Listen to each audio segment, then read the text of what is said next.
En termes de chiffres bruts, les États-Unis sont la plus vaste économie ayant jamais existé dans l'histoire. Rien que l'année dernière, les USA ont produit plus de biens économiques que le monde entier en 1993, il y a tout juste 30 ans. Il est pratiquement impossible de prétendre, quel que soit le critère utilisé, que l'influence des États-Unis ne va pas façonner l'économie mondiale pendant au moins le prochain siècle. Toutefois, pour la première fois depuis longtemps, cette influence sera partagée avec d'importants nouveaux rivaux. En termes de parité de pouvoir d'achat, qui est sans doute une mesure plus précise de la capacité économique réelle, les États-Unis constituent déjà une économie moins étendue que la Chine. Bien que les chiffres économiques chinois puissent être peu fiables, ce n'est pas le seul pays qui défiera les États-Unis. D'ici 2050, la plupart des projections économiques placent les États-Unis comme le 3e ou 4e pays le plus productif du monde, derrière la Chine, l'Inde et potentiellement l'Indonésie. Cependant, nul ne peut prédire l'avenir, en particulier les économistes. Les grandes tendances mondiales ne changent généralement pas aussi rapidement, et le monde doit peut-être se préparer à une réalité où l'équilibre de l'influence économique mondiale n'est pas contrôlé par les démocraties. Il est également important de se demander pourquoi cela se produit. L'idée généralement avancée par la plupart des économistes est que la Chine et l'Inde disposent simplement davantage de population. Ainsi, il est logique qu'avec le même accès aux technologies et à l'éducation dont bénéficient les pays occidentaux, leur population deviendra aussi productive individuellement, ce qui rendra les pays dans leur ensemble bien plus productifs à l'échelle nationale. Il n'y a nécessairement rien de faux dans cette hypothèse, pas plus qu'il n'y a nécessairement rien de faux dans le fait que les États-Unis ne soient pas la plus grande économie mondiale. Pour la majeure partie de l'histoire humaine, cela n'a pas été le cas. Si l'Inde et la Chine devenaient les plus grandes économies, ce ne serait en réalité qu'un retour à la norme, le dernier siècle étant l'exception. Mais est-ce que ce changement est inéluctable ? Eh bien, certains des économistes les plus influents du monde ont dit non. Ils ont également argumenté que les États-Unis devraient prendre des mesures draconiennes, telles que se replier sur eux-mêmes en fermant leurs frontières et faire défaut sur leurs dettes, tout cela pour maintenir leur domination économique. Ils ont également affirmé que les décisions clés prises dans les dernières décennies du XXe siècle sont à blâmer pour le recul de la compétitivité internationale des États-Unis, en plus d'une multitude d'autres problèmes tels que l'accroissement des inégalités de revenus, la stagnation des salaires et une moindre sécurité financière pour les citoyens moyens. Et même si ces arguments semblent extrêmes, voire peu convaincants, ils peuvent offrir une incroyable perspective sur la coopération et la compétition mondiale qui ont fasciné notre monde moderne de manière si radicale au cours des 4 dernières décennies. Ainsi, pourquoi est-il si crucial que les États-Unis maintiennent leur domination économique mondiale ? Comment la fermeture de leurs frontières et le défaut sur leurs dettes contribueraient-ils à cet objectif ? Et enfin, leurs décisions politiques ont-elles permis à d'autres pays dans le monde d'atteindre le succès qu'ils connaissent aujourd'hui ? La production économique globale totale, ou le produit intérieur brut, a significativement augmenté au cours des 4 dernières décennies. Il croît désormais au rythme le plus rapide de l'histoire, tant en termes absolus que relatifs, ce qui est très positif. Cette croissance survient à un moment où de plus en plus de pays peinent à accéder à la classe moyenne mondiale, alourdie par d'importantes dettes et une mauvaise gestion économique. Mais dans l'ensemble, l'économie mondiale se porte très bien, soutenue par les grandes économies affichant une forte croissance telles que l'Indonésie, l'Inde bien sûr, la Chine, mais aussi les États-Unis qui continuent de croître à un rythme respectable. La mondialisation est souvent invoquée pour expliquer ce succès récent. Je reconnais volontiers que des dizaines de fois sur cette chaîne, nous avons parlé de libre-échange et de l'échange libre des compétences, des idées et des technologies en tant que force motrice majeure de la prospérité mondiale. Mais nous nous arrêtons rarement pour nous demander pourquoi. L'explication courante repose sur une combinaison d'augmentation de la productivité moyenne des travailleurs et d'avantages comparatifs.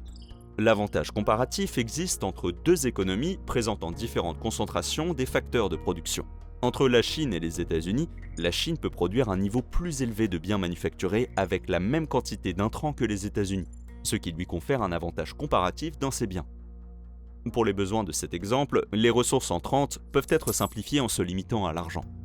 Si la Chine se voyait octroyer 1 million de dollars, elle pourrait produire 50 000 micro-ondes, ce qui signifie que chaque unité coûterait 20 dollars. Et après expédition, ils arriveraient aux États-Unis pour 25 dollars chacun, pour être vendus aux consommateurs à 50 dollars chacun, laissant 25 dollars à se partager entre tous les participants de cette chaîne d'approvisionnement. Si les États-Unis, avec leurs salaires plus élevés et leurs installations de fabrication de biens de consommation moins établies, ne pouvaient produire que 30 000 micro-ondes pour le même million de dollars américains, Il serait alors plus judicieux d'acheter les micro-ondes chinois, même après avoir pris en compte les frais d'expédition. Le marché américain bénéficie de biens moins chers et la Chine profite de l'implantation d'industries locales. Mais ces avantages ne sont pas égaux et ils deviennent de plus en plus inégaux au fil des ans. Avant d'expliquer pourquoi, je tiens à faire une petite mise en garde. Les théories abordées dans cette vidéo ont été principalement proposées par l'économiste mondialement connu Dambisa Moyo. Non seulement elle a exploré des concepts économiques véritablement fascinants au cours de sa carrière universitaire, mais elle les a également appuyés en conseillant des gouvernements et en siégeant au conseil d'administration de certaines des plus grandes entreprises multinationales du monde pour guider leur stratégie économique. En plus d'être une économiste théorique plus qualifiée que je ne pourrais jamais l'être, elle possède une expérience pratique en conseillant les mêmes entreprises qui ont le plus bénéficié de la mondialisation. Par conséquent, si elle et d'autres économistes dans des positions similaires abordent ces problèmes, cela vaut certainement la peine d'essayer de comprendre ce qu'ils disent. Dans l'ensemble, la mondialisation a été bénéfique pour le monde, mais ses avantages se sont fortement concentrés dans quelques groupes seulement. Le premier groupe est celui des entreprises internationales qui ont accès à des centres de fabrication à moindre coût et qui, en même temps, ont ouvert de nouveaux marchés pour leurs produits. Les seconds gagnants sont les travailleurs des pays en développement. Les conditions dans ces usines, entrepôts, ports et centres de services ne sont pas bonnes selon les normes occidentales, et les salaires non plus. Cependant, c'était et c'est toujours une nette amélioration par rapport à l'agriculture de subsistance. Dans des nations telles que la Chine, l'assurance alimentaire, l'accès à une éducation de qualité et des soins de santé largement accessibles sont désormais à disposition. Les autres bénéficiaires sont les consommateurs du monde entier, car le coût des biens manufacturés de base a chuté au cours des dernières décennies grâce à l'efficacité manufacturière et au faible coût d'une main-d'œuvre mondiale. Cependant, en somme, ces gagnants dépassent largement en nombre les perdants. Néanmoins, il serait inconséquent pour les économistes d'ignorer totalement ces autres groupes tout en prenant l'argument du « c'est pour le bien commun ». Le groupe le plus vaste qui a pâti de la mondialisation est constitué des ouvriers non techniques de l'industrie manufacturière dans les économies avancées, remplacés par des travailleurs comparativement moins chers dans les économies en développement. Une composante majeure de la stagnation des salaires provient de la pression à la baisse exercée par la concurrence de l'économie mondiale dans son ensemble. Outre les préoccupations géopolitiques, qui vont bien au-delà du simple commerce, il est probable que les États-Unis dépenseront inévitablement toujours beaucoup pour la défense, quoi qu'il arrive. Cependant, l'une des principales préoccupations a toujours été que les dépenses américaines aient permis à d'autres pays, même pas nécessairement alliés, de bénéficier de la sécurité des océans et d'une paix mondiale relative. Le dernier groupe de perdants comprend des citoyens ordinaires qui ne bénéficient pas directement ou indirectement de la mondialisation, à cause de leur accès à des ressources limitées, car ils ont été surpassés par ceux qui en profitent.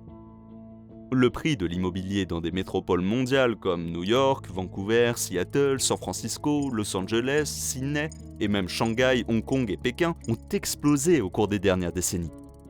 Des économistes tels que le Dr Moyo ont fait valoir qu'une grande partie de l'écart croissant entre les revenus et les prix de l'immobilier est due à un petit nombre de personnes ayant bénéficié de la mondialisation et pouvant utiliser leurs revenus extrêmement élevés pour acheter facilement des biens immobiliers, surpassant ainsi aisément ceux qui travaillent dans des secteurs traditionnels. Une ville comme San Francisco a vu les revenus moyens augmenter considérablement au cours des dernières décennies grâce à l'industrie technologique. La technologie est l'une des plus grandes exportations des États-Unis. En effet, les grandes entreprises technologiques basées dans cette ville ne seraient pas aussi importantes si elles vendaient uniquement des téléphones, des ordinateurs et des services numériques sur le marché américain. Ces entreprises génèrent plutôt de l'argent depuis les 4 coins du monde et les redistribuent à des individus aux revenus extrêmement élevés, exerçant des rôles tout aussi valorisants. Si un employé de l'une de ces entreprises conçoit un logiciel pouvant être reproduit et vendu partout dans le monde, son travail ajoute beaucoup plus de valeur que si ce logiciel était uniquement vendu aux États-Unis. Ainsi, il peut recevoir un salaire plus élevé et se permettre des logements plus coûteux, surpassant aisément ceux qui ne produisent que des biens pour le marché domestique. L'autre problème réside dans le fait que la supériorité technologique n'est pas garantie. En faisant des affaires à travers le monde, les États-Unis et d'autres économies traditionnellement avancées ont partagé leur technologie avec les pays en développement afin qu'ils puissent fabriquer leurs biens de consommation. Aujourd'hui, les concurrents mondiaux rattrapent leur retard. La Chine développe ses propres avions, crée ses propres entreprises technologiques mondiales et est déjà le foyer du plus grand fabricant mondial de véhicules électriques. Bien que, encore une fois, cela soit bénéfique pour l'économie mondiale dans son ensemble, cela sacrifie l'avantage concurrentiel que ces économies ont toujours eu, le tout en échange de biens de consommation légèrement moins chers. Les économistes travaillant avec cette théorie identifient également que, toutes choses égales par ailleurs, des biens de consommation à moindre coût sont excellents, mais pas qu'ils sont acquis au détriment de la construction d'une meilleure économie. Au cours des 3 décennies qui ont suivi la Seconde Guerre mondiale, les dépenses de consommation représentaient environ 60% du PIB américain. Les autres composants du PIB sont les dépenses gouvernementales, les investissements et les exportations nettes. À partir de 1980, époque que la plupart des économistes identifient comme le véritable début de la mondialisation telle que nous la connaissons aujourd'hui, la part des dépenses de consommation dans le PIB a augmenté pour représenter environ 68%. Une augmentation de 8% peut sembler insignifiante, mais cela signifie que les autres composantes du PIB, l'investissement, les dépenses publiques et les exportations nettes, sont passées de 40% à 32% de la production totale, soit une baisse absolue de près de 25%. Cela signifie que les États-Unis ont dédié la majeure partie de leur économie à satisfaire la consommation plutôt qu'à l'investissement ou aux dépenses gouvernementales qui pourraient servir à fournir des services publics. La consommation est une bonne chose, c'est l'objectif ultime de toute économie pour améliorer les niveaux de vie. Cependant, une surconsommation qui se fait au détriment de l'entretien des infrastructures ou de l'apport de capitaux à des industries prometteuses va nuire à l'économie à long terme, car ces investissements augmentent la capacité de l'économie à produire encore plus à l'avenir. La zone la plus visible pour observer cela se situe dans les infrastructures. Alors que la plupart des infrastructures en Occident vieillissent et sont à peine entretenues, les économies en développement, en particulier la Chine, mais aussi l'Indonésie, les États du Golfe, la Thaïlande, le Vietnam et l'Europe de l'Est, construisent de nouveaux ports modernes, des lignes ferroviaires, des centrales électriques, voire des attractions touristiques pour faciliter l'industrie locale. Il s'agit là de grands projets qui ont collectivement coûté des milliards de dollars à ces économies, soit des milliards de dollars qui auraient pu être directement attribués aux personnes qui gagnent en moyenne beaucoup moins que celles de l'Occident. Cependant, la décision a été prise de le faire quand même, car l'espoir réside dans le fait que cela générera encore plus de valeur pour ces économies à l'avenir. Certains de ces projets sont même allés trop loin et sont devenus des dépenses qui ne produiront jamais de résultats économiques positifs, mais trop d'une bonne chose reste encore mieux que pas assez. Le dernier défi est la dette. Les États-Unis et d'autres économies occidentales avancées doivent beaucoup d'argent, en particulier à une économie en développement.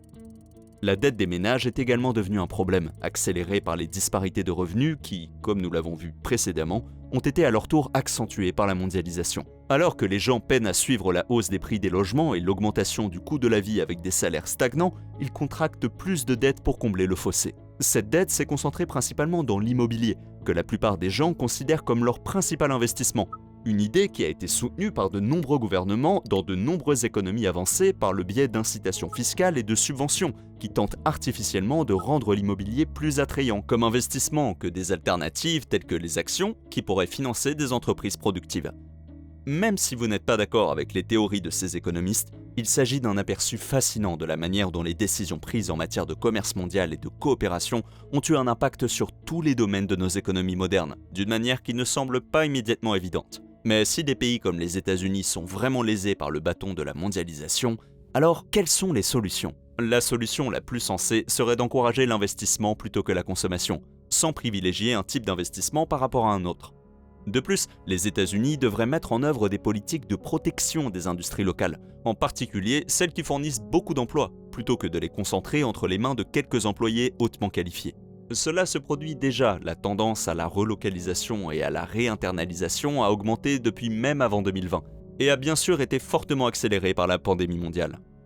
Les progrès de l'automatisation vont également réduire la dépendance à l'égard de la main-d'œuvre externalisée, car les machines commencent à produire des articles techniquement complexes à des prix inférieurs, même à ceux de la main-d'œuvre humaine la moins chère. Voici ce qu'étaient les solutions pratiques.